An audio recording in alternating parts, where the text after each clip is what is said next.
අඩෝ සුපුන උඹලා මල්ලි පට්ට හොරෙක්නේ බං. ඇයි මොනවද අපේ මල්ලි උඹෙන් හොරගම් කරේ? ඊ උඹලා දෙන්න අපේ ගෙදර ආපු වෙලාවේ ගෙදර මේසෙට රුපියල් 1000ක් තිබ්බා. ඉතින් නෙමෙයි අපේ මල්ලි දැකලා උඹලා මල්ලි ඒකට සාක්කුවේ දා ගන්නවා. මොකක්? මල්ලි මේ ඇත්තද කියන්නේ? නෑ නෑ අයියේ මං ගත්තේ නෑ සල්ලි. බොරු කියන්නේ ඔය. බොරු නෙමෙයි මචං. අපේ මල්ලි කියද්දි මම විශ්වාස කරෙත් නෑ. CCTV එක දැක්කට පස්සේ තමයි මමත් විශ්වාස කරේ. මල්ලි මේ ඇත්තද කියන්නේ? මං ගත්තා අයියේ.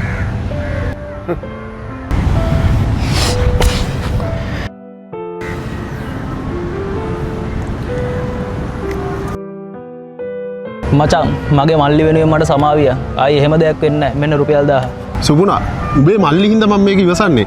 නැත්තම් මම ඌට කන පැලෙන් දෙකක් ගහලා. සල්ලි නැත්තම් හීගා කාපන් මල්ලි අනුන්ගේ දේවල් හොරකම් කරන්නේ නැතුව.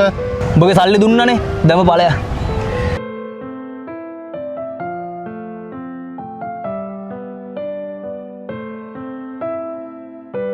මල්ලි මං ගහපේක රිදුනද බං? කමක් නෑ අයියේ මගේනි වැරද්ද. අන්නේ හොරකම් කරේ. ඇයි බං උඹ හොරකම් කරේ? නෑ අයියේ.